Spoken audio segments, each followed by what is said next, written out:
வந்து திமுகவில் இணைந்த ஓ பன்னீர்செல்வம் உறுப்பினர் படிவத்தை நிரப்பி அதிகாரப்பூர்வமாக திமுகவில் தன்னை இணைத்துக் கொண்டார். இந்த நிலையில் இந்த நகர்வுக்கான காரணம் என்ன என்பது தொடர்பாக இன்னும் சற்று நேரத்தில் செய்தியாளர்களை சந்தித்து விளக்கம் அளிக்க இருக்கிறார். இந்த திமுகவில் ஐக்கியமானது ஏன் என்றும் அவர் விளக்கம் அளிக்க இருக்கக்கூடும். அதே நிலையில் ஓ பன்னீர்செல்வம் திமுகவில் இணைந்தது என்பது குறிப்பாக திமுகவுக்கு ஒரு பெர்செப்ஷன் வைஸ்ல ஒரு பலத்தை சேர்க்கும். தென் மாவட்டங்களில் முக்குளத்தூர் வாக்கள் சிதறி இருக்கிறது. ஒவ்வொருத்தரும் ஒரு சங்க் ஆஃப் ஓட்ஸ் வச்சிருக்காங்க. இந்த நிலையில கடுமையான போட்டி நிலவக்கூடிய நிலையில அந்த இடத்தில் பாஜக அதிமுகவுடைய வியூகத்தை டென்ட் பண்ணக்கூடிய வகையில் இந்த வியூகம் இருக்கும் அப்படின்ற ஒரு பார்வையை முன்வைக்கிறாங்க.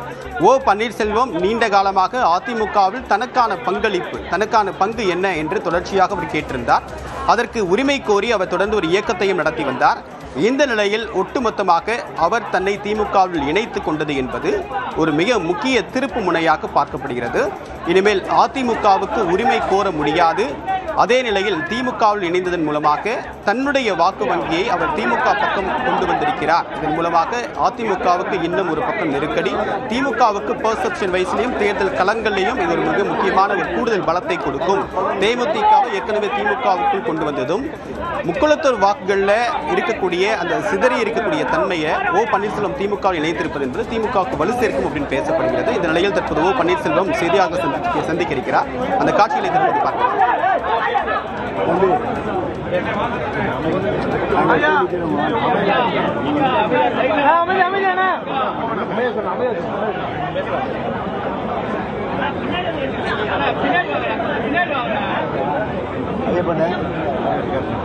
உங்க பக்கத்தில் இன்றைக்கு அண்ணா ஆரம்பித்த திமுகவில் தாய் கழகமான திமுகவில் மகிழ்ச்சியோடு என்னை இணைத்துக் கொண்டிருக்கிறேன். என்னை இணைத்துக் கொண்டிருக்கின்ற திராவிட முன்னேற்ற கழகத்தினுடைய தலைவர் மாண்புமிகு தமிழ்நாடு முதலமைச்சர் தளபதி அவர்களுக்கு என்னுடைய முதல் நன்றியும் வணக்கத்தையும் இந்த நல்ல நேரத்தில் தெரிவித்துக் கொள்ள கடமைப்பட்டிருக்கிறேன். இன்றைக்கு அரசியலில் அண்ணா காட்டிய வழி, கலைஞர் காட்டிய வழியில் அனைத்து மக்களையும் அரவணைத்து செல்கின்ற ஒரு அரசியல் பண்பாடோடு தளபதி அவர்கள் கட்சியையும் ஆட்சியும் வழிநடத்திக் கொண்டிருக்கிறார் என்பதை நான் நன்றாகவே உணர்ந்து திமுகவில் பெருமகிழ்ச்சியோடு நான் இணைந்திருக்கிறேன்.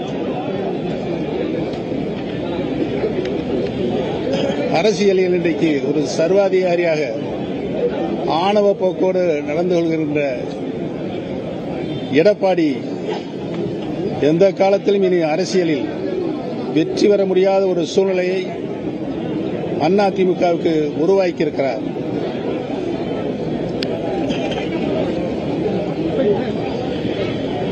அம்மா அவருடைய மறைவுக்கு பின்னால் லட்சக்கணக்கான அனைத்து இந்திய அண்ணா முன்னேற்ற கழக தொண்டர்கள் இன்றைக்கு தளபதி அவருடைய தலைமையை ஏற்று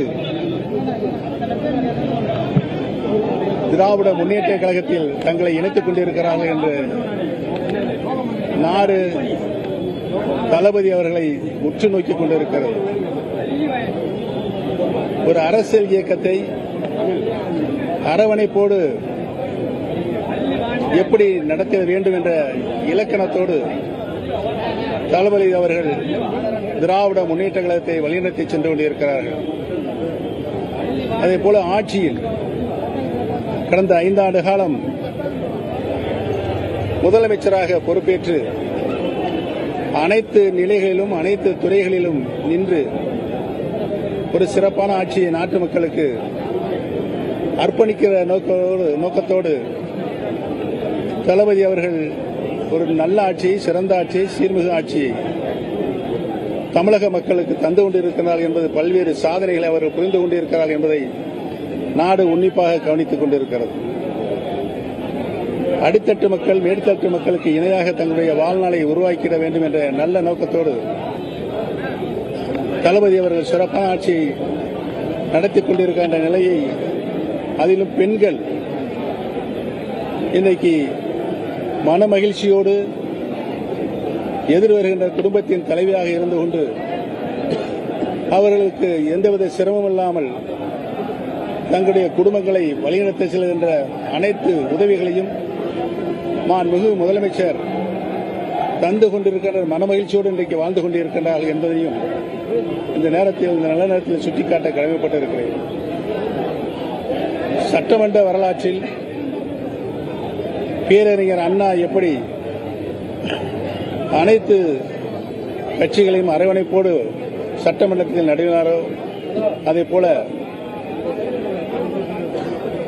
தளபதி அவர்களும் சட்டமன்றத்தில் தாயில்லத்தோடு அனைத்து உறுப்பினர்களுக்கும் சமபங்கான பேசுகின்ற உரிமையை தந்து அவர் கருத்துக்களை உன்னிப்பாக கவனித்து அதற்கு தக்க பதிலை அவர்கள் தருகின்ற பாங்கு இன்றைக்கு தமிழக மக்கள் அனைவரையும் கவர்ந்திருக்கிறது என்பதை நான் இந்த நல்ல நேரத்தை தெரிவித்துக் கொள்ள கடமைப்பட்டிருக்கிறேன். நடந்து முடிந்த நாடாளுமன்ற தேர்தலில் மகத்தான வெற்றி பெற்றிருக்கின்றது.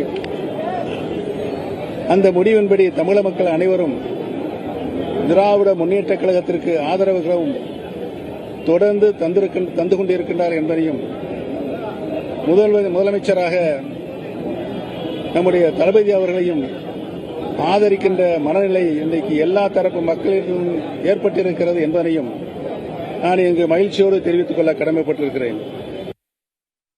திராவிட இயக்கத்தில் நூற்றாண்டில் அதை அழிப்பதற்கான பல முயற்சிகள் எந்த சூழலில் எப்படி ஏற்பட்டாலும் அதை தடுத்து நிறுத்தி திராவிட இயக்கத்தை கட்டி காப்பதில் பேரறிஞர் அண்ணா, கலைஞர் அவர்களுடைய வழிநடத்திய வழியில் நின்று திராவிட சித்தாந்தத்தை காப்பாற்றுவதில் முன்னணி தலைவராக இன்றைக்கு தளபதி அவர்கள் திகழ்ந்து கொண்டிருக்கிறார்கள் என்பதையும்,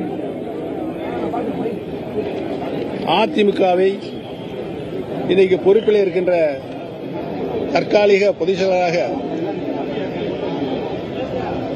சர்வாதிகாரத்தனமாக வீட்டிருக்கின்ற எடப்பாடி பழனிசாமி அவர் பொதுச் செயலராக பொறுப்பேற்ற நாளிலிருந்து இன்று வரை தமிழகத்தை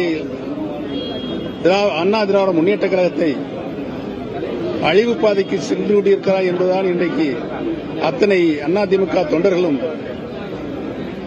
மிகுந்த வருத்தத்தோடு நினைத்துதான் இன்றைக்கு தளபதி பொறுப்பேற்றிருக்கின்ற திராவிட முன்னேற்ற கழகத்தில் தங்களை இணைத்துக் கொண்டிருக்கின்றார்கள். அதிலும் தென் மாவட்டங்களை பொறுத்தவரையில் தென் மாவட்டங்களிலிருந்து எந்த ஒரு தலைவரும் வந்துவிடக்கூடாது என்பதை திரு எடப்பாடி பழனிசாமி அவர்கள் கவனமாக இருந்து தென் மாவட்டத்தில் இருக்கின்ற அனைத்து இந்திய அண்ணா முன்னேற்ற கழகத்தினுடைய அனைத்து நிலைகளிலும் அவர்களை அழிப்பதில் முனைப்பு காட்டி வருகிறார் என்பதை நான் இந்த நல்ல நேரத்தில் தெரிவித்துக் கொள்ள கடமைப்பட்டிருக்கிறேன். நான் முதலமைச்சராக பொறுப்பேற்றுக் கொண்ட பொழுது கலைஞர் அவர்கள் பாசத்தோடு பச்சை தமிழர் பன்னீர்செல்வம் என்று என்னை பாராட்டினார்கள்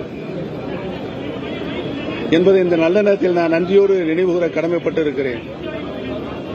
திராவிட இயக்கத்தை காக்க, திராவிடத்தின் கொள்கையை காக்க, திராவிட முன்னேற்ற கழகமே ஒரு தலைசிறந்த இயக்கம் தமிழகத்தை காப்பதற்கும் ஆட்சியை வழிநடத்தி செல்வதற்கும்